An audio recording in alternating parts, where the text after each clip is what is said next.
Nico, how are you this morning? Hey, I'm great, Matt. How are you doing? Great to see you. I know you were away at a trade show this weekend. I know we're going to talk about that today. But what I wanted to ask you, did you watch any of the Olympics over the last 2-3 weeks? So I didn't watch the Olympics, but I certainly watch every stories of Snoop walking around Paris. So that was the highlight of the Olympics for me. Yeah, Snoop Dogg was a major player. I've got a story to tell you, but I hardly watched anything. But the ratings and the viewership were through the roof. But I've got an opinion on why, and it wasn't just because America did so well with the gold medals. So lots to talk about this week. I can't wait to get started. All right, well, let's go on.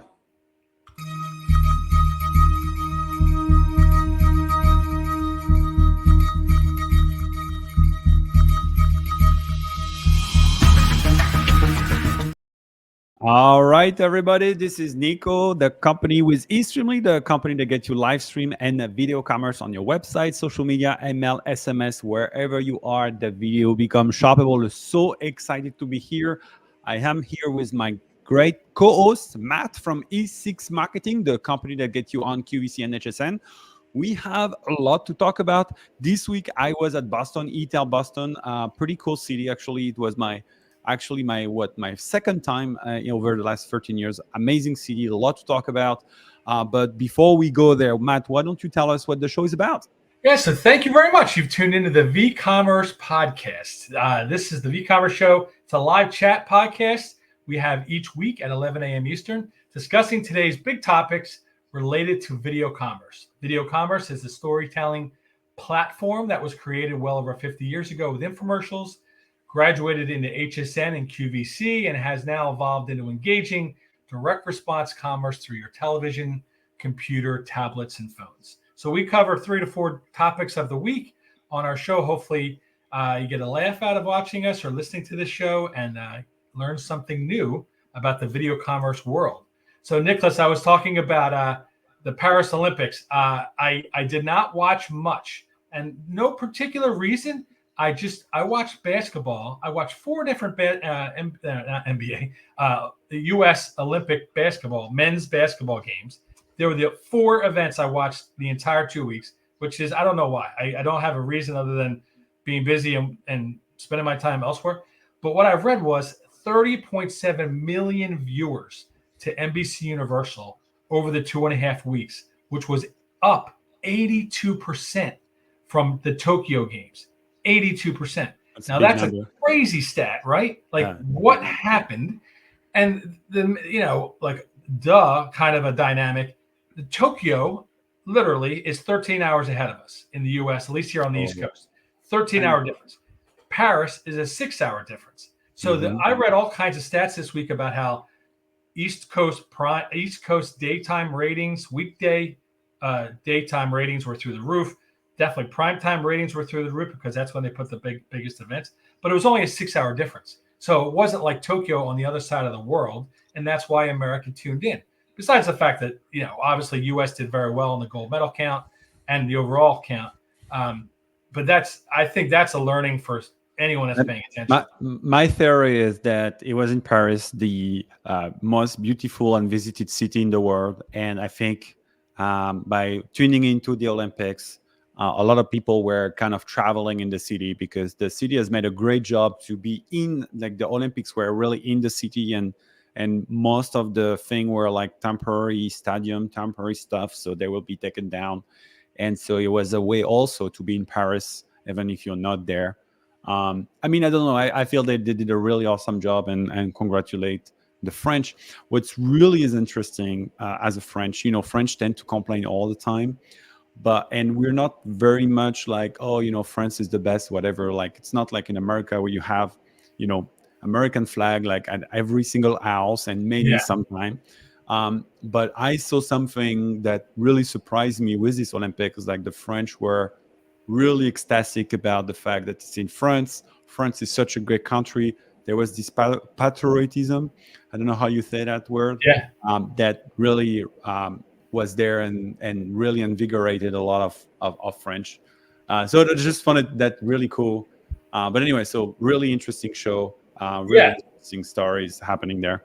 Yeah, outside of the where was the water the situation where the swimmers couldn't swim. Outside of that little dynamic, everything was positive from a French standpoint or French point of view. There's really no controversy in anything.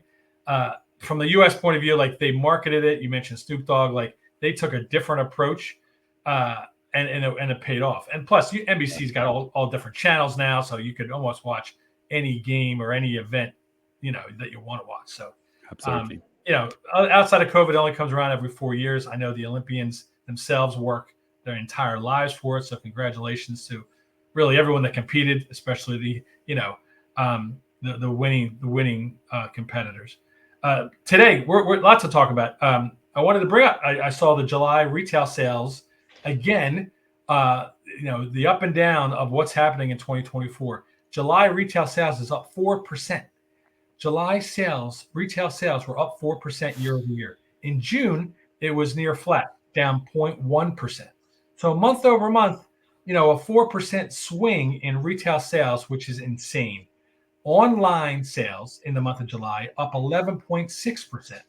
So I don't know if it was the Christmas in July dynamic, people buying gifts for the holidays. I'm sure Amazon Prime Day had a lot to do with that. And most e-commerce businesses capitalized on Amazon Prime's marketing to offer discounts and sales and things like that.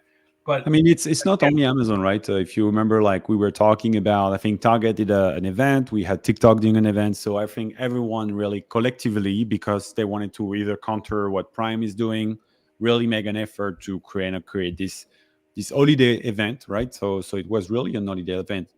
So that's really what certainly happened. The good news also is like, well, sales were up, but also we got the latest numbers from the inflation, with the core inflation finally being under the 3% at 2.9 year over year. So hoping that that's going to give some relief on interest rate, and something to talk about. But at Etail, a lot of people were talking about that interest rate, and people were certainly watching when the Fed, the core inflation, the core CPI numbers, while we were at the show, like what are they down? Are they normal? Like are they up? Like certainly was a concern. And here last week we talked about how the stock market not crashed, but really took a turn middle of the week, and now this is the sixth straight day that the S&P 500 is up. So I'm not sure where things are going. I think we talked about it months ago, and I think I said to you, everything I've learned in an election year, things stay status quo. That's what history says. This 2024 has not been status quo in any way, shape, or form. Yeah, I mean, I'm not the most qualified to talk anything around marketplace, but market fluctuation. What I've heard is that when with everything unfolding in Asia, especially in Japan, there was like they backfire, saying that they will not up their interest rate to cut inflation, and so that really cooled down a lot of those trade that were made that was making the market going down. And at the same time, what we hear is like, if inflation is going down, then people would expect Fed rate to go down, and if Fed rates start to go down this year, then people will be a little bit more risk adverse and reinvesting money. So that's what I think those two things makes the market go up. But again, until when? Until what new numbers come up that is not as good, and then people are like, oh, maybe we were too excited about it. It's like right. Certainly an interesting. But let's continue and not talk market, but talk White House. There was an interesting political game happening this week. In my point of view, it's. You made the point that it was really political. I didn't put it this way, but no, I agree.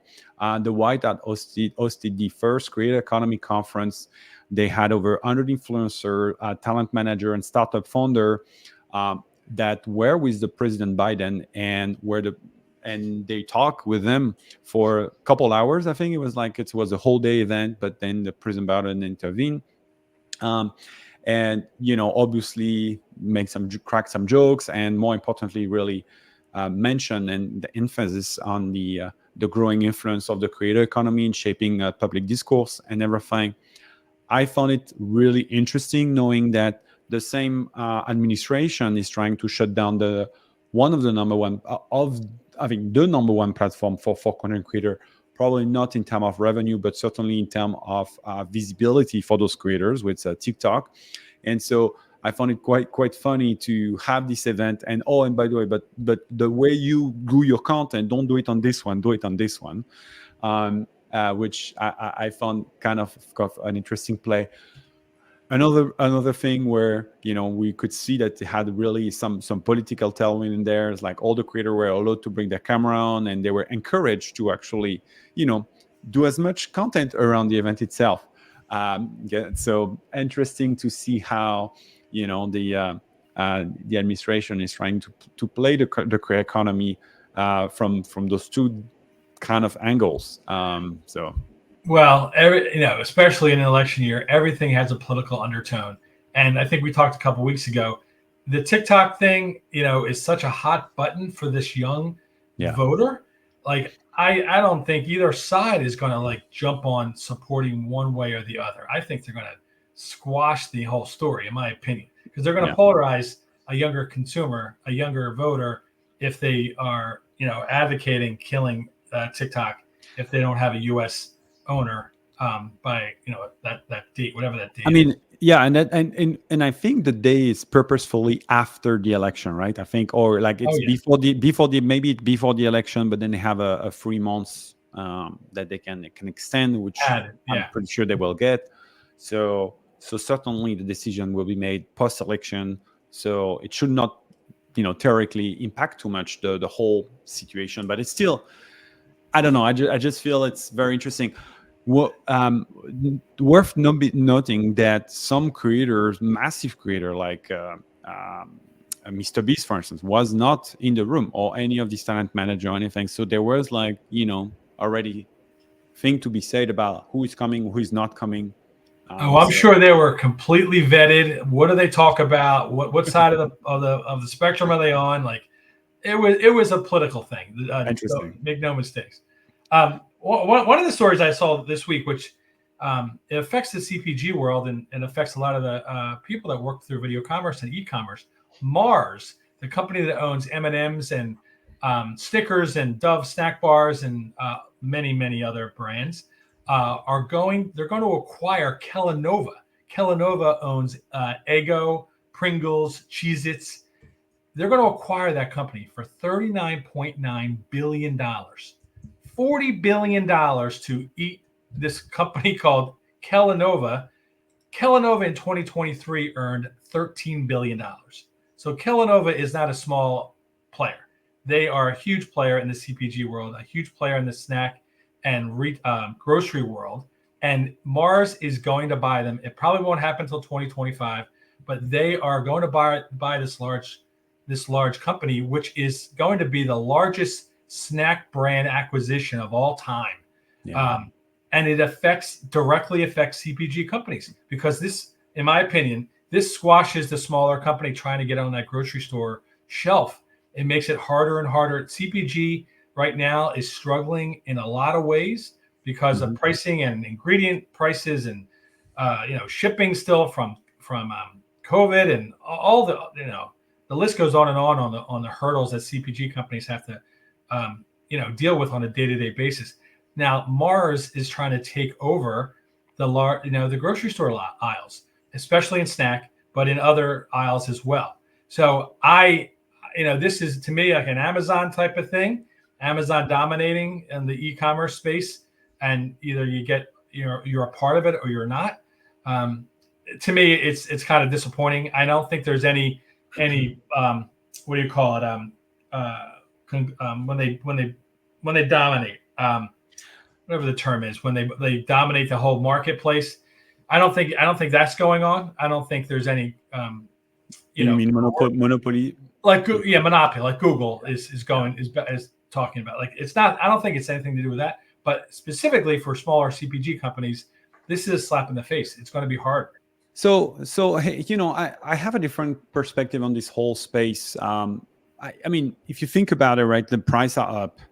So most likely all those retailers, they're putting a ton of pressure on those big companies first of all, Kellogg's has not been doing so well for the past couple years, and Kellogg's separated from, I mean, split the company, like the snack division, from the rest of their breakfast and all that, like Yeah. what, a year ago. So they certainly had intention to divest this portfolio. If you think about like who can buy this portfolio, then at the end there's not so many. Maybe it would have been Frito, or maybe it would have been maybe like a Ferrara, or like like the company that owned Nutella. But honestly, I do think that someone had to buy it, and then I think for mass, the economic is, well, we're certainly getting crushed by all the retailers that are asking us to lower our price. On the other side, all the supplier increasing price, we're having challenge, and we need to have economy of scale to survive. There is this play going on. At the same time, all those aisles, as you're saying, the consumer is kind of, when I remember when I was on my CPG, there was this thing that says that the center of the aisle was dying, and meaning that all those products that are in the center of the aisle, people were going on the periphery of the aisle, which is the fresher product, and the center of the aisle was more on the delivery side. And so those brands have to evolve and survive, and one way they evolve is like by acquiring new brand and growing. And Mars is a private company, so that's, I think they're Yeah. still private, so that's quite interesting that they're making that, so they can absorb that, they can cash flow. They don't have as much pressure that others, like if it was like a Frito, for instance, that were to acquire that, so PepsiCo. So I think it's an interesting move. I think it's gonna, um, I do believe that the brand that they're acquiring are pretty interesting brand, and I really wish them well, because I think that there's tons of innovation that Mars can unlock. Mars is a pretty innovative brand when it comes to looking at innovation. And I'm personally a big fan of the M&M's brand. I Every time I go to New York, I go to the M&M store. So I really wish that that acquisition will go through, and it's not going to be stopped by some by the regulators, because if they are if something has to happen, because those brands, even if they're legacy brand, they're also struggling. It's not only the smaller brand. Now, I will say that, to your point of the smaller brand, and being, on the other side, those small brand. I mean, if you think about it, right, the challenge for small brand today is getting access to retail shelf space has been hard, and is constantly continuous going to be harder.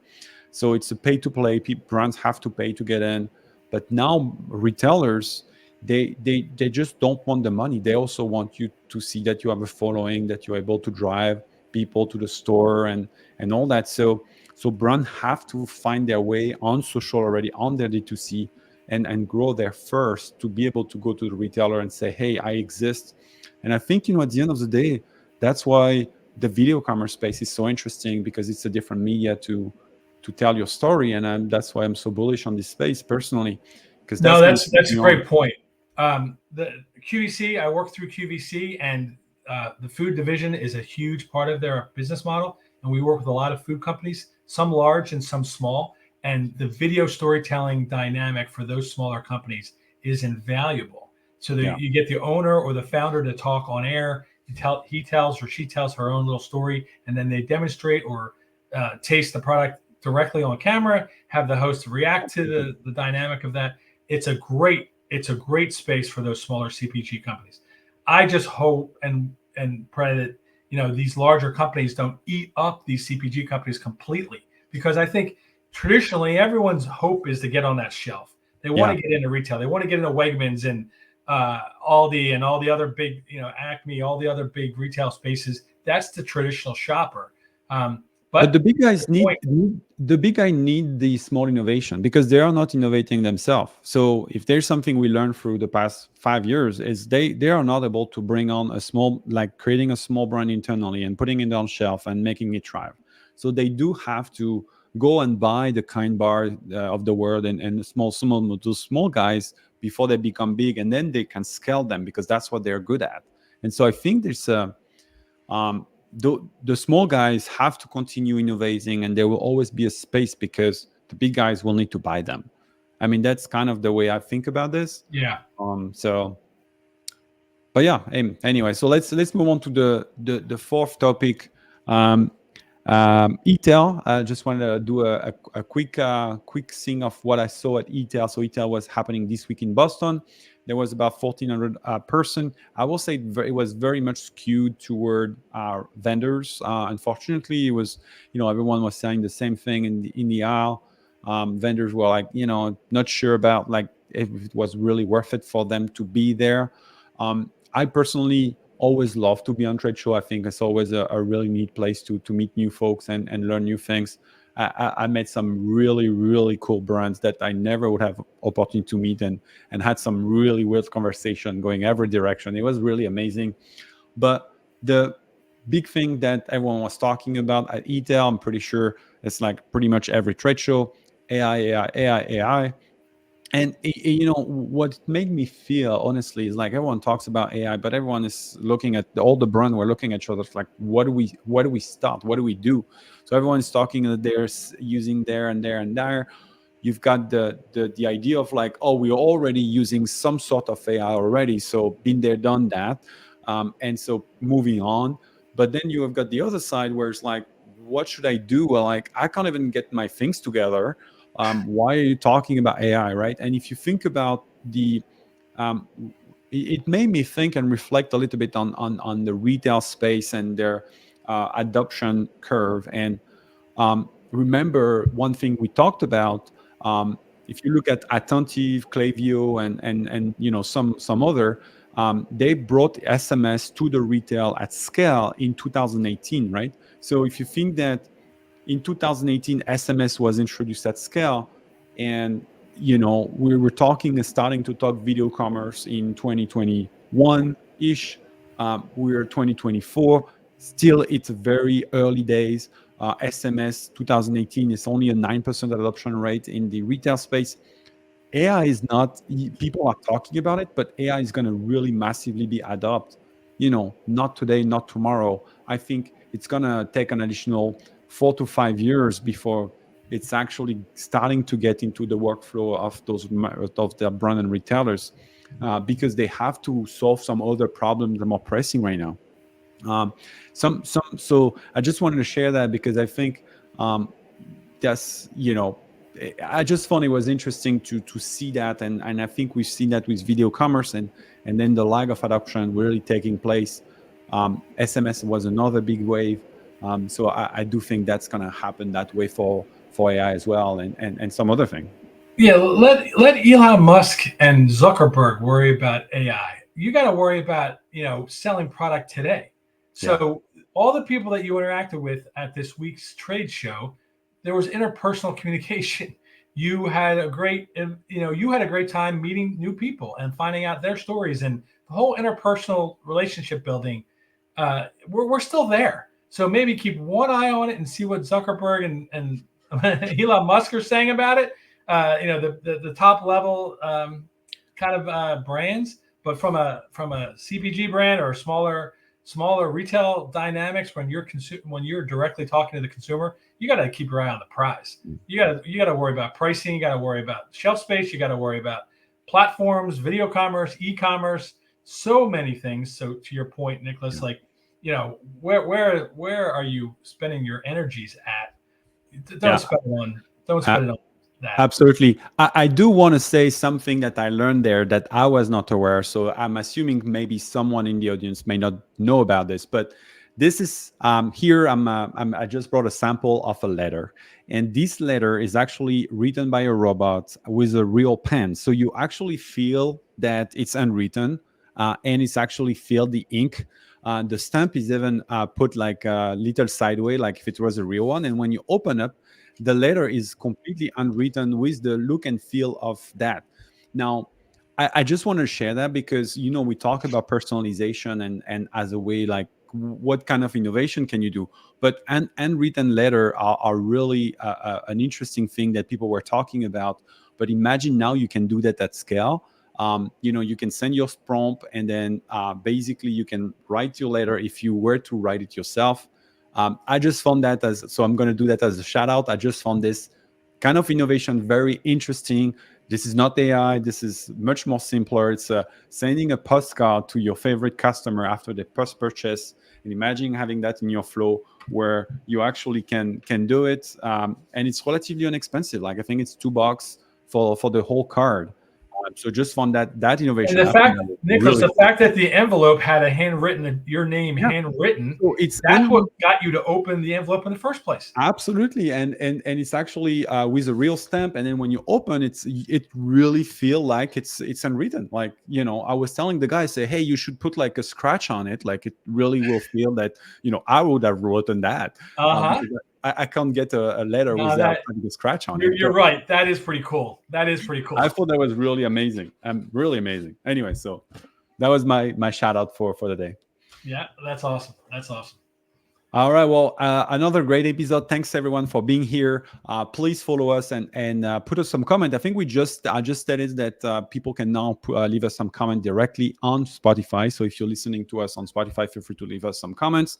Would love that.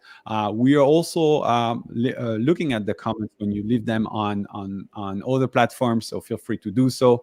We are here every Friday on LinkedIn, Facebook, as well as we're reposting on YouTube and some other places. Thank you for being here, Matt. It's been a great pleasure. It's going to be an interesting week, right? We're almost at the end of August. It's coming soon. So super excited about that. And Q4 right around the corner. Biggest yeah. time of the year. All right. Well, thanks everyone and see you soon. All right, bye-bye.